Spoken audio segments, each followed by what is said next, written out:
Hey, are you struggling with website footers for your course pages, your coaching website, or even your community sales pages? Well, in this lesson, we're learning all about website footers. We're learning what to put on there, how to treat them as global footers across all pages, and what to do so that you don't have a dead end when a user scrolls to the bottom of your page. They'll have something useful to click on, to learn, to subscribe. And that's what we're going to get into today.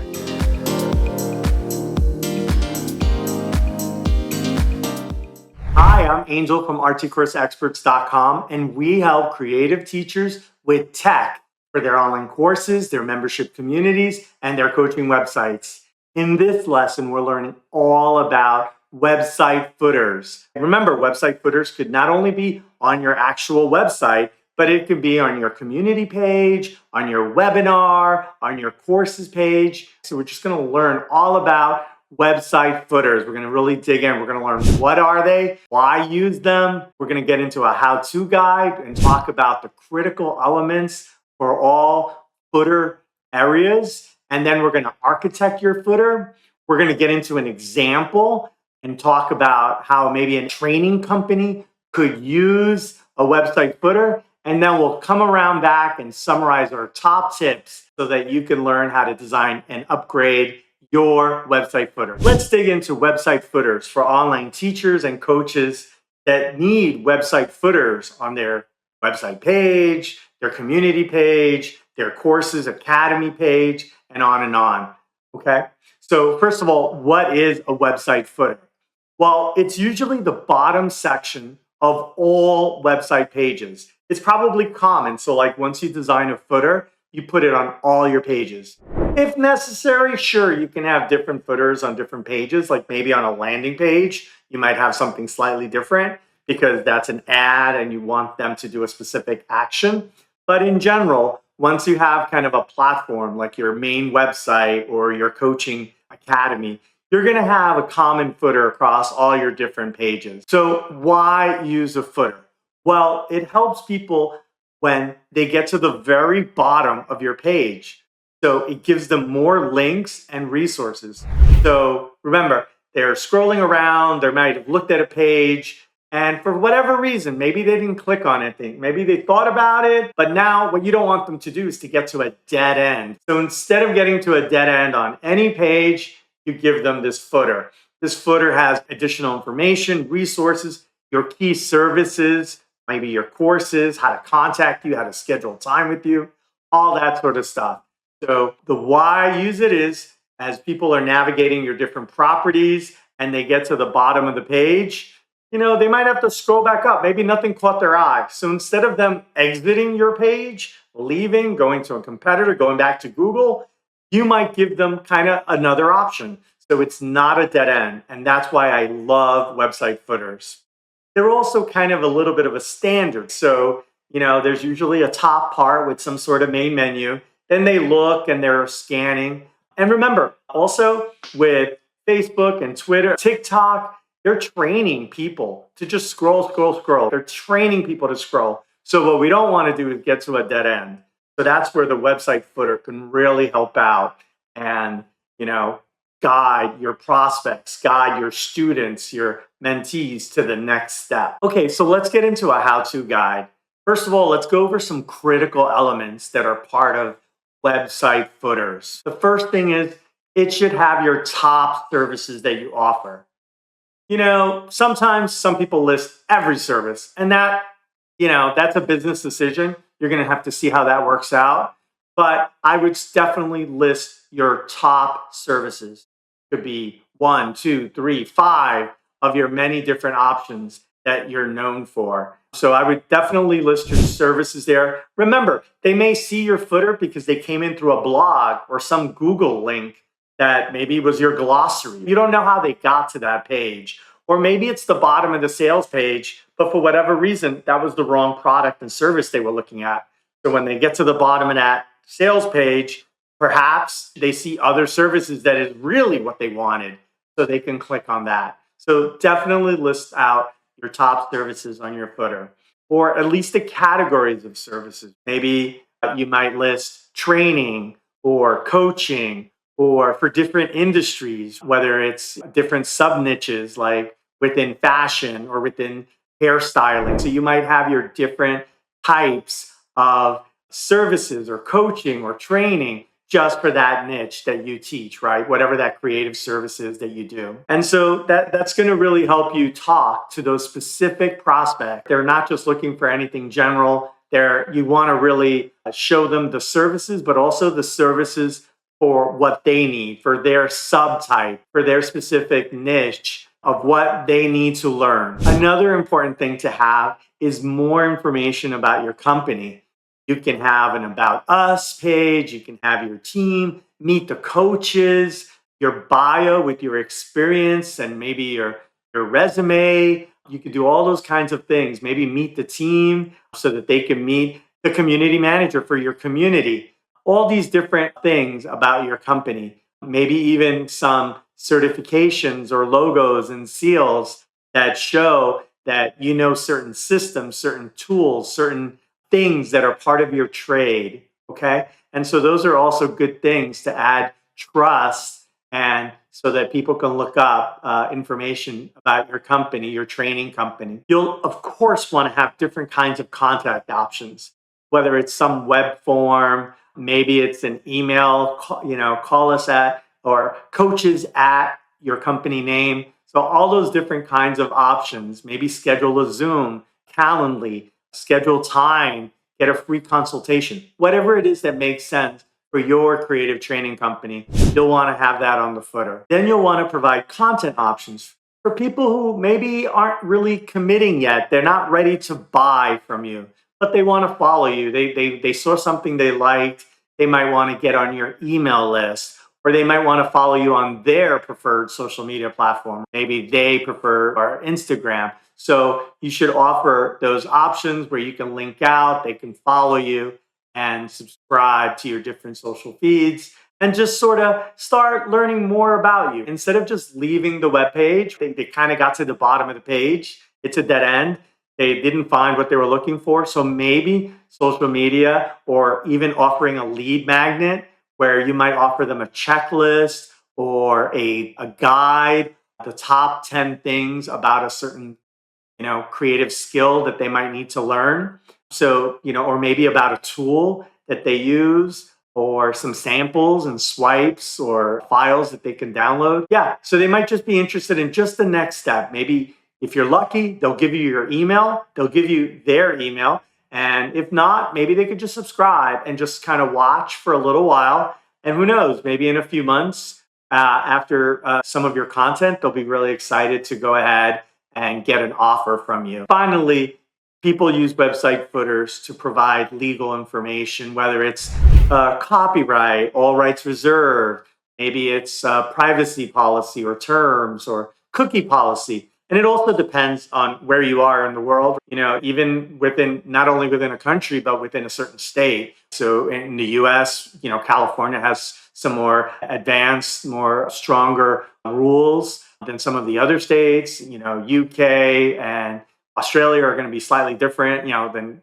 Canada or other parts of Europe.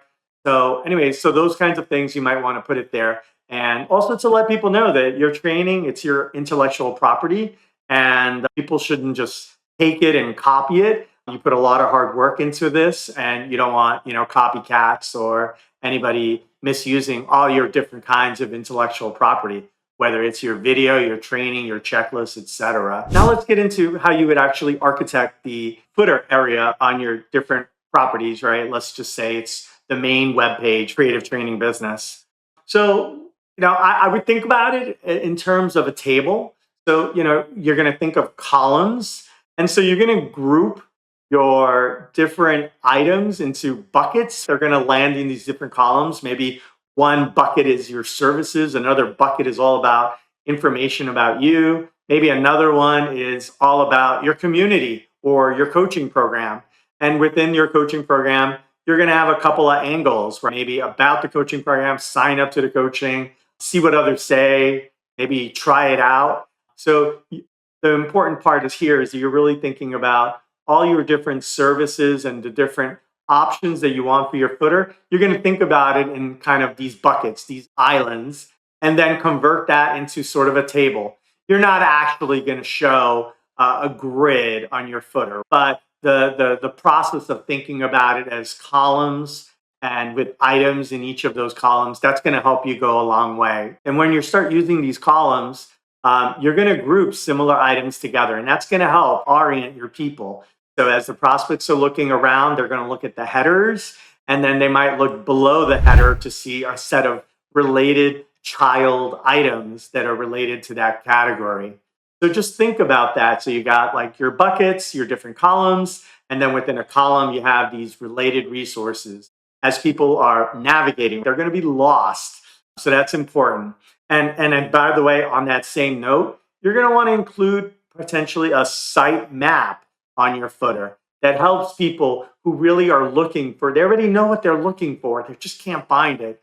So offer them a site map. It could be a pretty HTML page of buckets and all the different links in groups of topics, or it could be a traditional site map, which is actually an XML file that really Google reads, so that when people are searching on Google, the sitemap.xml is what Google uses to understand where are all your pages and what are the different topics. So nevertheless, you'll want to offer a user-friendly version of a sitemap on your footer. That's a good thing. It's almost like an index or a directory, like kind of the back of a book. There might be a glossary or a table of contents. So you're going to have one of those, and that'll help people that are really looking for something.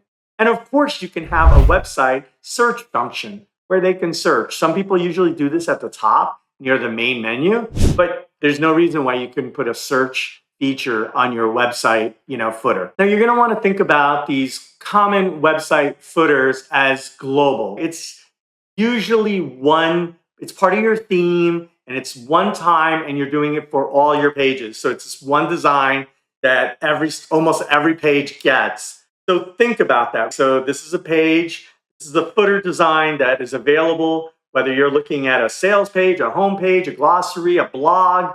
You're going to want to have this common footer. So think about that as you're designing this footer. And once again, people are seeing this footer because they're being trained to scroll, by the social media platforms. And in your case, they are scrolling through a page and they didn't find anything. There was some stuff there, but maybe they didn't find what they were looking for. Or again, they're just skimming and looking around. So you want to use that website footer as additional options. You don't want those prospects, those visitors, your students to scroll through the page and hit a dead end wall. You want them to keep going to the next article, keep going to the next resource, keep looking at the different services that you offer until they find the right one that they can click and go there for additional content. Now, the website footer should be styled. It's a design element. So you want those hyperlinks to pop. Maybe your standard is that you have underlines, or don't make those fonts tiny on the footer. I mean, it's important stuff. Make those hyperlinks big. Those group categories, make them nice and big so that they're clear.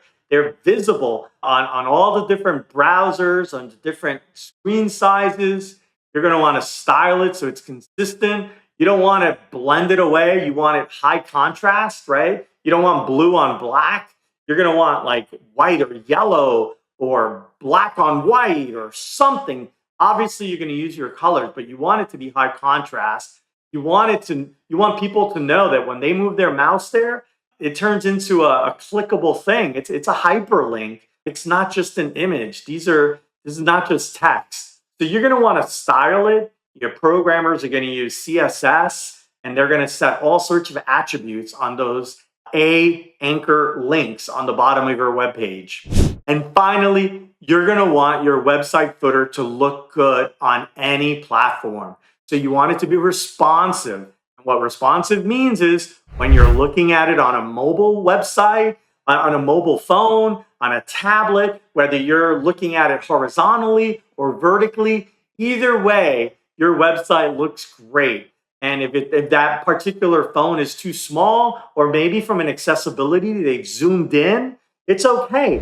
Your site footer even though there's different columns, they will get stacked. The system will know how to render your site footer. So you're going to want to work with your developers and your systems and your platforms and your WordPress and Jobby and all the different platforms that you work with to make sure that your footer is responsive, which means that it looks good on any device and it knows how to scale depending on the size of the window, depending on the orientation, whether some people are looking at the tablet horizontally or vertically, like in portrait mode.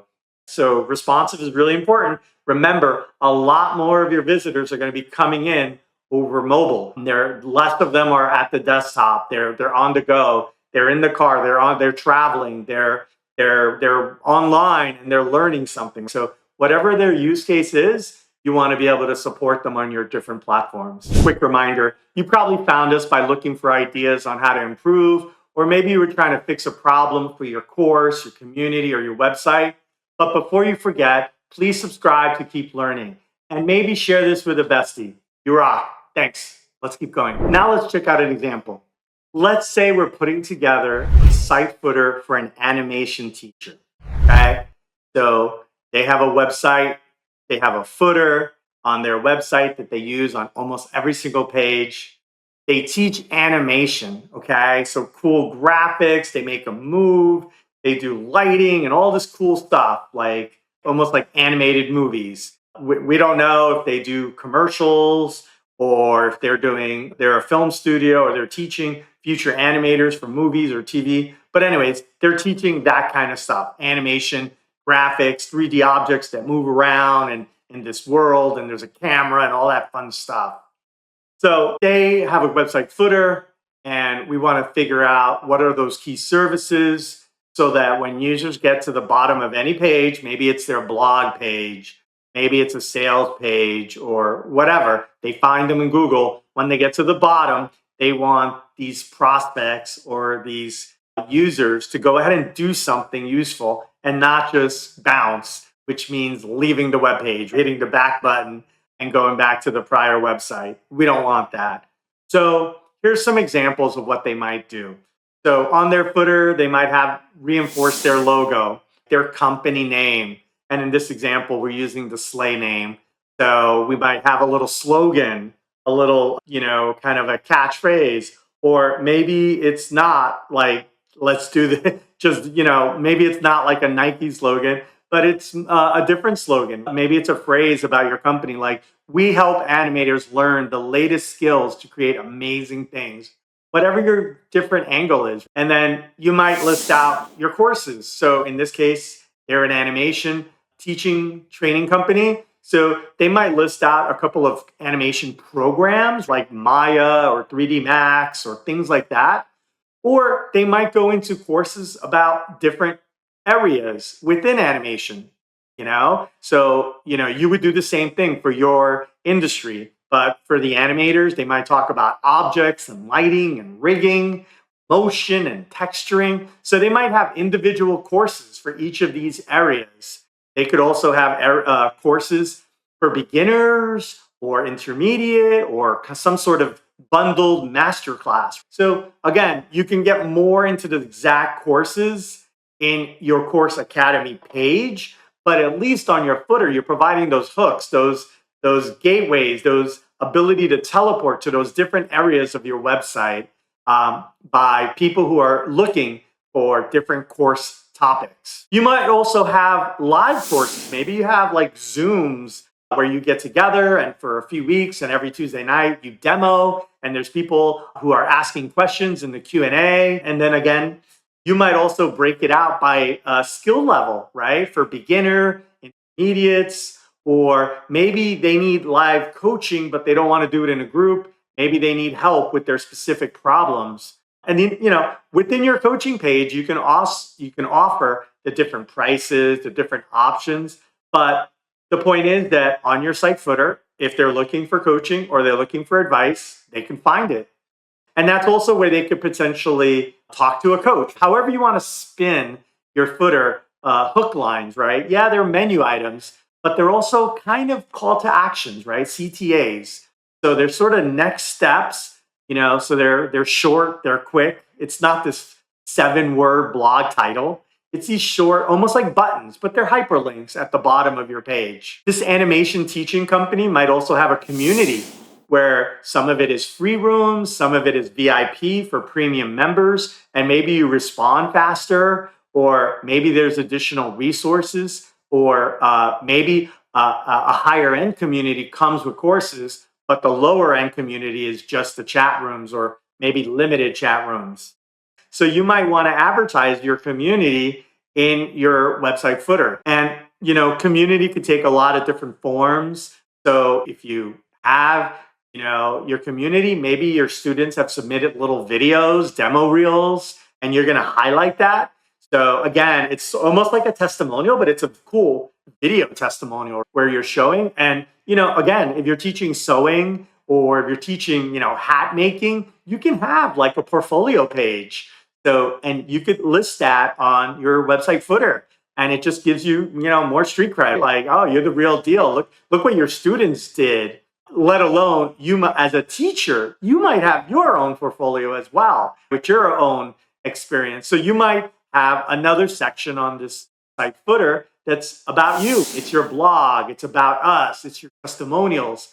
And sure, you can have your portfolio there, your resume, your CV, whatever the words are that would be used in your industry. And you could even have other things. So maybe you have a job board as part of your training academy, or maybe you're into affiliate marketing where other partners, in this case, you're teaching animation, skills, but maybe a graphics website might link to your animation Slay Academy, Slay Animation. And then so there could be like a payback system where when they bring students, if they sign up, they get a certain percentage or they get a dollar amount.